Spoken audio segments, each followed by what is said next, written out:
దేవుని అతి పరిశుద్ధ నామమునకు మహిమ కలుగును గాక. క్రీస్తునందు ప్రియ సంఘం మీ అందరికీ నా వందనాలు చెల్లించుకుంటున్నాను. సమయంలో దేవుని వాక్యమును ధ్యానించుకున్నాము. ఈరోజు దేవుని వాక్య భాగము యెషయా గ్రంథము 43వ అధ్యాయము 1 నుంచి 3 వచనాలండి. యెషయా గ్రంథము 43వ అధ్యాయము 1 నుండి 3 వచనాలు. అయితే యాకోబు నిన్ను సృజించిన వాడకు యెహోవా, ఇశ్రాయేలు నిన్ను నిర్మించిన వాడు ఈలాగు సెలవిచ్చుచున్నాడు, నేను నిన్ను విమోచించి ఉన్నాను, భయపడకుము, పేరు పెట్టి నిన్ను పిలిచి ఉన్నాను, నీవు నా సొత్తు. నీవు జలములలో పడి దాటినప్పుడు నేను నీకు తోడైందును, నదులలో పడి వెళ్ళినప్పుడు అవి నీ మీద పొర్లి పారవు, నీవు అగ్ని మధ్యను నడుచున్నప్పుడు కాలిపోవు, జ్వాలలు నిన్ను కాల్చవు. యెహోవానగు నేను నీకు దేవుడను, ఇశ్రాయేలు పరిశుద్ధ దేవుడైన నేనే నిన్ను రక్షించువాడను. నీ ప్రాణ రక్షణ క్రయముగా ఐగుప్తుని ఇచ్చి ఉన్నాను, నీకు బదులుగా కూషును సెబాను ఇచ్చి ఉన్నాను. చాలు. దేవుని ప్రియ సంగమా, మరి ఈ యొక్క మధ్యాహ్న కాల సమయంలో దేవుడు మనతో మాట్లాడుచున్నాడు యెషయా గ్రంథం ద్వారా. ఏమనండి? నిన్ను సృజించిన వాడకు యెహోవా. ఏంటంటే మనల్ని సృష్టించిన సృష్టికర్త ఎవరని ఇక్కడ మనకి స్పష్టంగా అర్థమవుతుంది.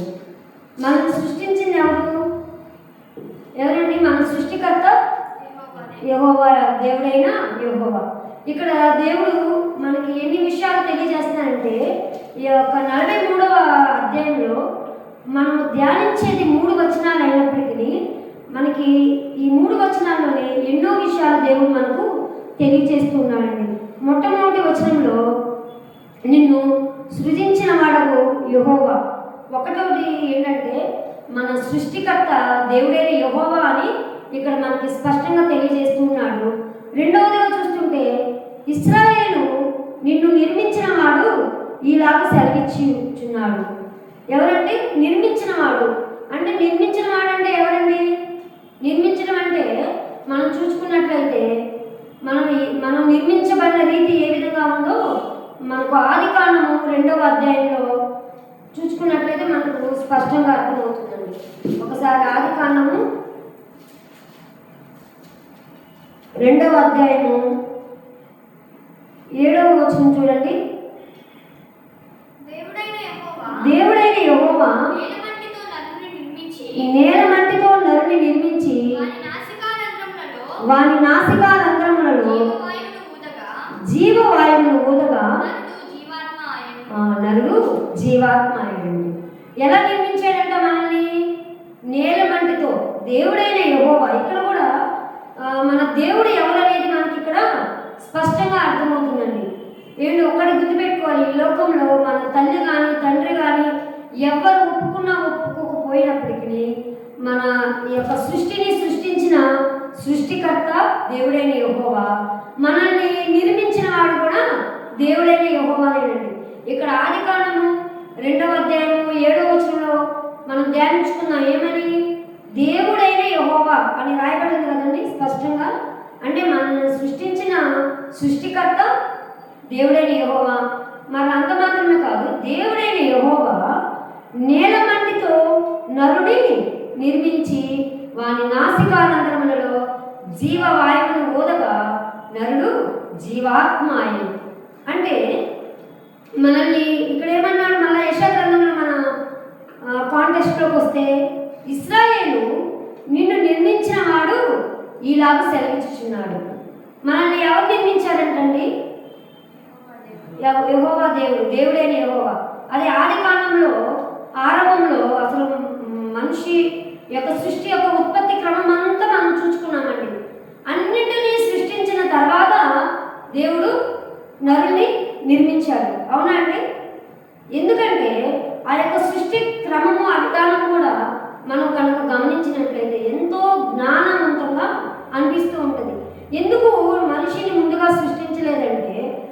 ఒక మనిషిని సృష్టించాడు అనుకోండి, ఆ మనిషికి ఏం అవసరం అండి? ఆహారం కావాలి, నీరు కావాలి, మరి ఆహారము తినడానికి మొక్కలు అవన్నీ కావాలి కదండి. కాబట్టి మనిషిని నిర్మించడానికి ముందు ఆ మనిషికి కావాల్సిన వనరులన్నింటినీ ముందుగా సృష్టించాడు. సూర్యుడిని, చంద్రుణ్ణి, మరి నక్షత్రాల్ని, వృక్షాల్ని, పక్షులు, జంతువులు, గడ్డిని సమస్తమును ముందుగా సృష్టించి తర్వాత 6వ రోజున మనిషిని సృష్టించాడండి దేవుడు. నిజంగా మరి మనిషి మన నరులంటే దేవుడికి ఎంతో ఇష్టమైనదండి. మామూలుగా ఈ యొక్క సర్వ సృష్టిని నోటి మాటతో సృష్టించాడండి, అవునా? మనం చూసుకున్నట్లయితే 5 రోజులు కూడా కలుగును గాక అనగా ఆ ప్రకారం ఆయన అని ఉంటుంది.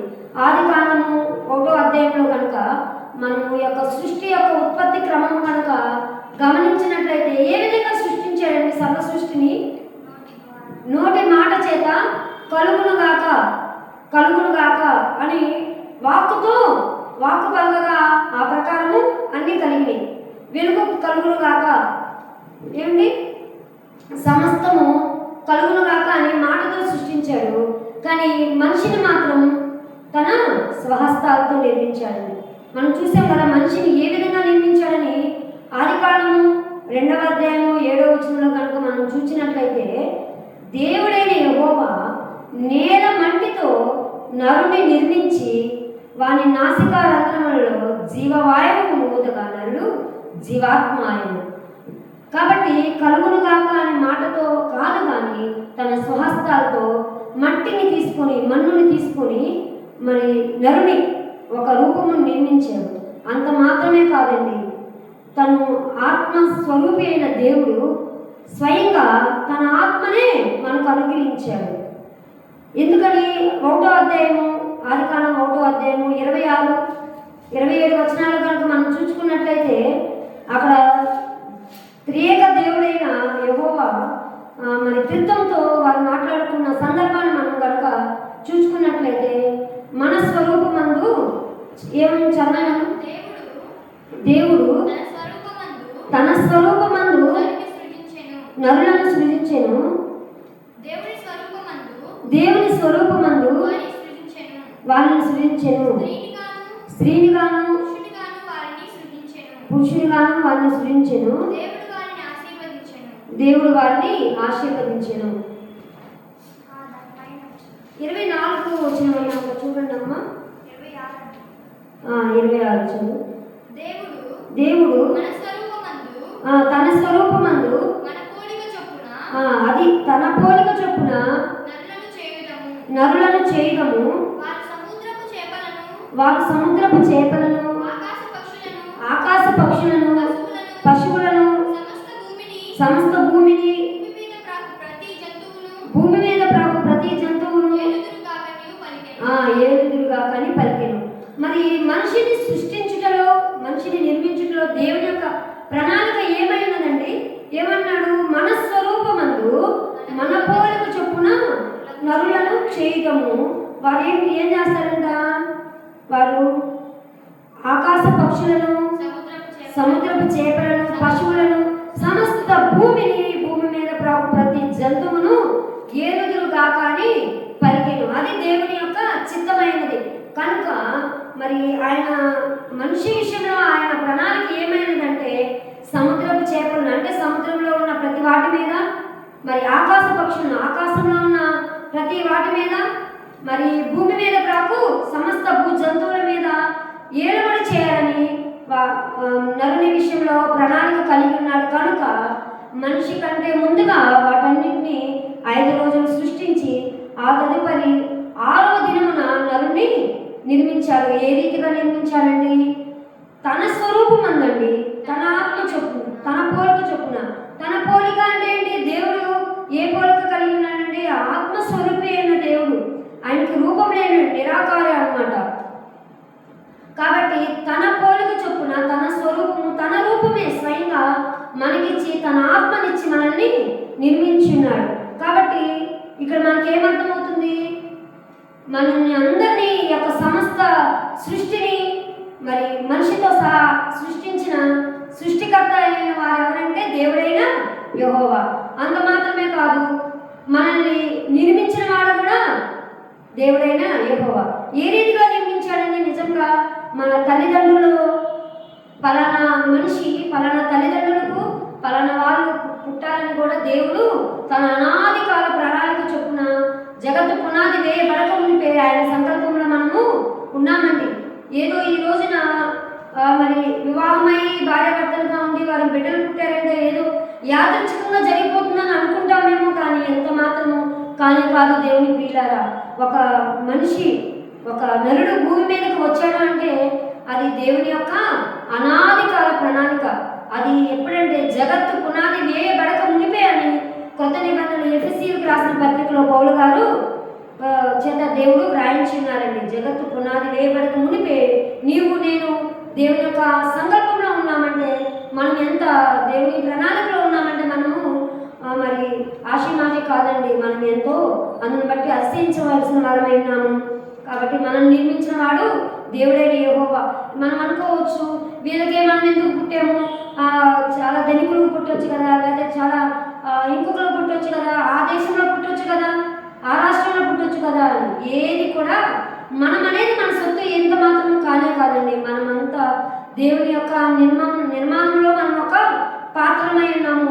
ఒక కుమ్మరి అనేవాడు ఏమండి, ఈ లోకంలో ఒక కుమ్మరి ఉంటాడు. ఆ కుమ్మరి మట్టిని తీసుకొని తనకు నచ్చిన రూపం తాను చేస్తాడండి. అవునా కాదా? అవునండి. ఒక కుండను చేస్తాడు. ఏంటి, తన ప్రణాళిక ఒకటి ఉన్నది. ఎందుకు కుండని చేసి అది మరి వేసవి కాలంలో దాహాన్ని తీర్చడానికి మంచినీళ్ళ కొరకు ఒక కుండను తయారు చేస్తాడు. తర్వాత ఒక చట్టిని తయారు చేస్తాడండి. ఎందుకు? ఆహారం వండుకోవడానికి పాత్రగా, కూరలు వండుకోవటానికి. అంటే ఏంటంటే తన ప్రణాళికలో ఇదిగో ఈ పాత్ర ఈ ఘటన కొరకు, ఈ పని కొరకు అని దేవుడు ఒక కుమ్మరి ఏ రీతిగా తన ఒక హృదయంలో నిశ్చయించుకొని తనకు నచ్చినట్లుగా చేస్తాడో, పరమ కుమ్మరండి మన దేవుడు. ఎవరండి? పరమ కుమ్మరైన మన దేవుడు మరి ప్రతి ఒక్కరి విషయంలో ప్రతి పాత్ర కొరకు దేవుడు మనం నిర్మించినప్పుడు మన పాత్రను మన యొక్క ఘటనను మనము కాపాడుకోవాల్సిన వారమై ఉన్నాము. మన యొక్క వంతు మనము చేయవలసిన వారమై ఉన్నామండి. కాబట్టి మనల్ని తల్లి తండ్రి యొక్క బిడ్డలుగా తల్లి గర్భంలో మనం నిర్మించిన వాడు కూడా దేవుడైన యెహోవా అయి ఉన్నాడు. నీ గర్భమందు నిన్ను నిర్మించిన వాడు నేనే అన్నాడు. దావీదు గారు అన్నారు కదా, నా తల్లి గర్భమందు నన్ను నిర్మించిన వాడు నీవే అని మాట్లాడుతూ ఉన్నాడు కీర్తన గ్రంథంలో. తర్వాత ఇదే 1వ వచనంలో చూసుకున్నట్లయితే నేను నిన్ను విమోచించి ఉన్నాను అంటే మన విమోచకుడు ఎవరండి? దేవుడైన యెహోవా. ఇప్పుడు మన దేవుడైన యెహోవా మన ఇళ్ళ ఏ విధంగా ఉన్నాడని మనం చూసుకున్నామండి. మొట్టమొదట మనకి ఏమై ఉన్నాడు? దేవుడైన యెహోవా ఏమై ఉన్నాడండి? మన సృష్టికర్త అయి ఉన్నాడు. రెండవదిగా ఏమై ఉన్నాడు? మనల్ని నిర్మించిన నిర్మాణకుడై ఉన్నాడు. మూడవది ఏమై ఉన్నాడు? మనల్ని విమోచించిన విమోచకుడై ఉన్నాడండి. ఏ రీతిగా మనల్ని విమోచించి ఉన్నాడండి? ఏ రీతిగా మనల్ని విమోచించి ఉన్నాడంటే, ఇప్పుడు మనము జన్మతః పాపులమై ఉన్నామండి. మనము జన్మతః పాపులమై ఉన్నాం. అంటే ఏంటంటే మన పితరులైన ఆదాము అవ్వలు చేసిన పాపమును బట్టి మన తల్లి గర్భంలో మనము నిర్మించబడి ఉన్నప్పుడే మనము పాపులుగా మన రక్తంలో పాపము ఇమడబడి ఉన్నది.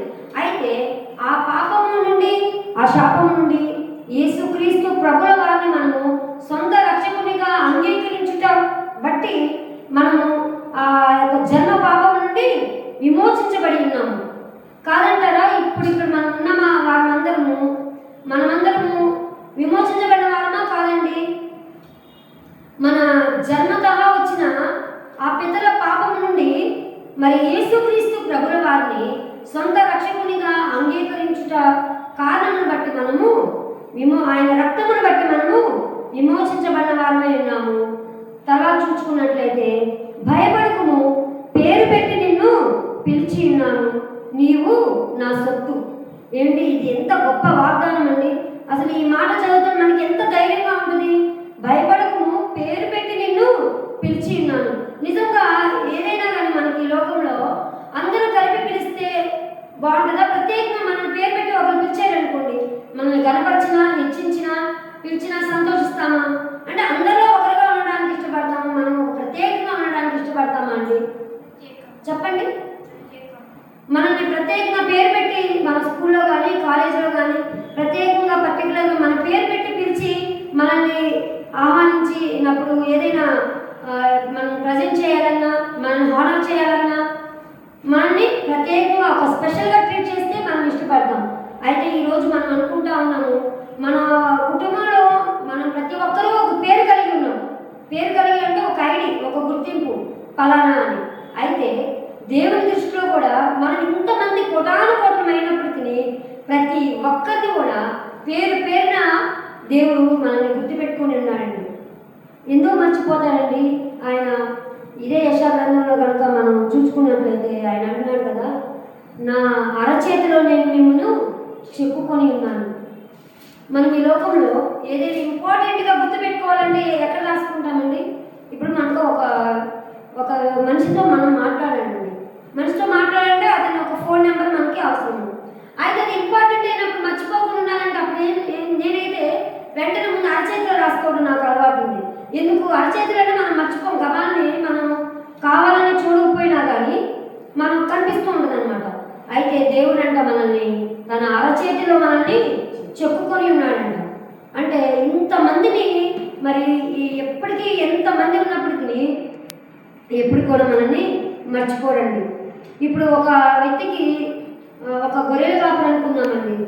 ఒక గొర్రెల కాపరికి ఒక 300-400 గొర్రెలు ఉన్నప్పటికీ, ఎన్ని గొర్రెలు ఉన్నప్పుడు కూడా తాను మర్చిపోతాడండి. తన గొర్రెల్లో ఒక్కదాన్నైనా మర్చిపోతాడా?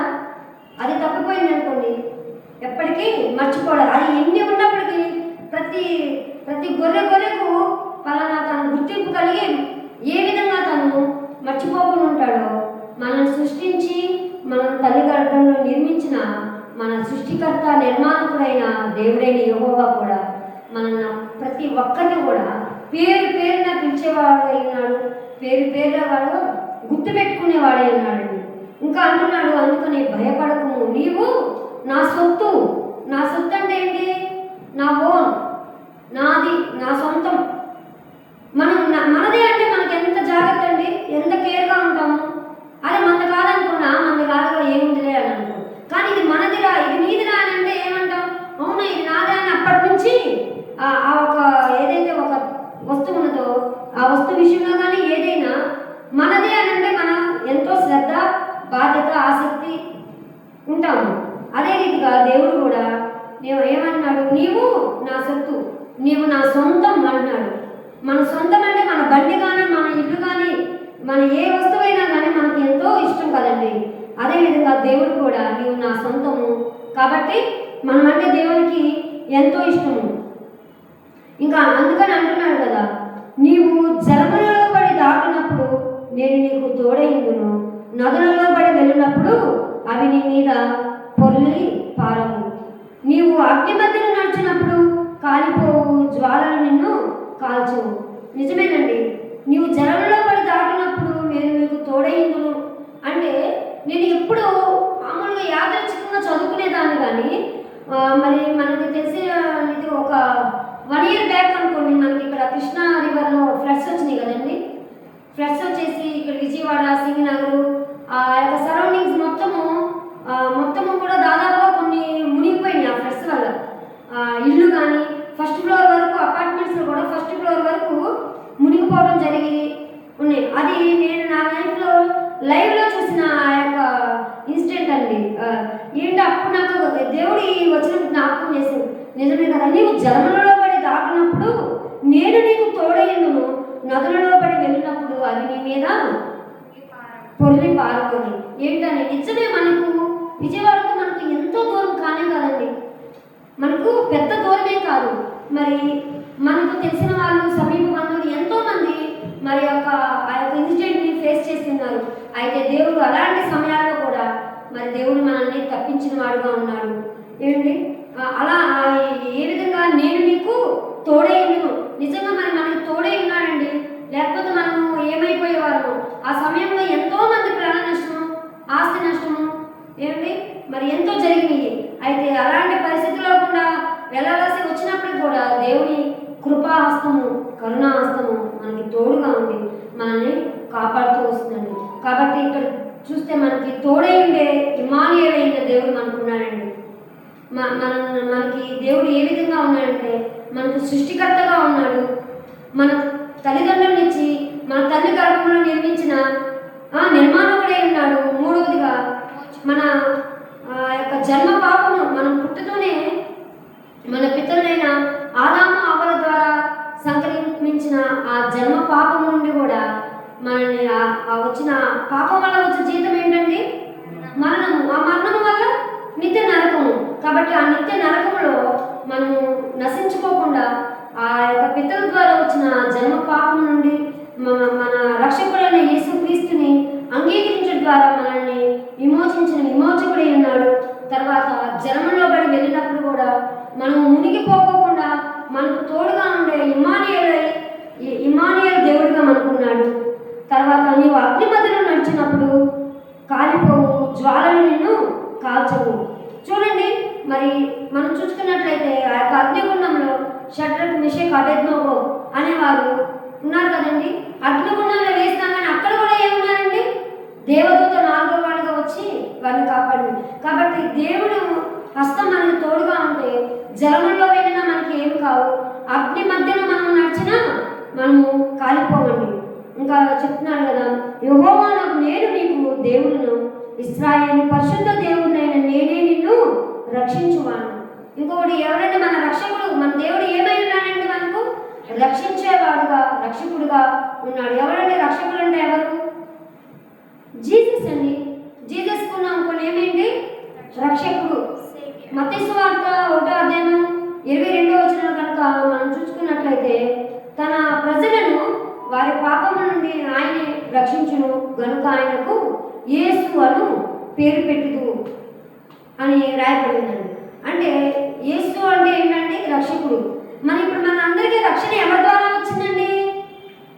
యేసుక్రీస్తు వారి రక్తంలో కడుగుబడి ద్వారానే మనము విమోచించబడి ఉన్నాము మరియు రక్షించబడి ఉన్నాము. కాబట్టి ఈరోజు దేవుడు మనతో మాట్లాడి ఉన్నారు. 5 విధాలుగా దేవుడు మనకు దేవుడై ఉన్నాడండి. మొదటిది ఏంటి చెప్పండి? ఒకటి సృష్టికర్త అయిన దేవుడు, రెండవది మనం నిర్మించిన నిర్మాణకుడైన దేవుడు, మూడవది మనం విమోచకుడై ఉన్నాడు, నాలుగవది మనము జలంలో పడి వెళ్ళినా అగ్ని మధ్యలో నడిచినా మనకి ఏ అపాయం కలగకుండా తోడై ఉండే ఇమ్మానుయేలైన దేవుడై ఉన్నాడు. ఐదవదిగా నేనే మీకు దేవుడిని చెప్పి మనం రక్షించే రక్షకుడైన దేవుడుగా ఉన్నాడండి. 5 విధాలుగా మనకు దేవుడు ఉన్నాడు, దేవుడై ఉన్నాడు. సృష్టికర్తగా ఉన్నాడు, నిర్మాణకుడుగా ఉన్నాడు, విమోచకుడుగా ఉన్నాడు, ఇమ్మానుయేలుగా ఉన్నాడు, రక్షకుడుగా ఉన్నాడు. కాబట్టి దేవుడు మరి మనతో ఏం మాట్లాడుతున్నాడంటే, ఇన్ని విధాలుగా నేను మీకున్నాను కాబట్టి మీరు ఏ సమయమందును ఏ పరిస్థితిలో అయినా ఎట్టి పరిస్థితుల్లో కూడా భయపడకూడదు అని చెప్తున్నాడు. ఏమన్నాడు? భయపడకము, పేరు పెట్టి నేను పిలిచి ఉన్నాను, నీవు నా సొత్తు. కాబట్టి మనం ఎందుకు భయపడాలండి? భయపడాల్సిన అవసరం మనకి ఏమైనా ఉందా? మనం సృష్టించిన సృష్టికర్త మనకున్నాడు, నిర్మించిన వాడు ఉన్నాడు, మన పాపం నుండి జన్మ పాపం విడిపించే విమోచకుడు ఉన్నాడు, మనం రక్షించే రక్షకుడు ఉన్నాడు. ఏ పరిస్థితుల్లో అయినా మనం వెన్నట్టు నడిపించి తోడుగా ఉండి ఇమ్మానుయేలుగా మనకున్నాడండి.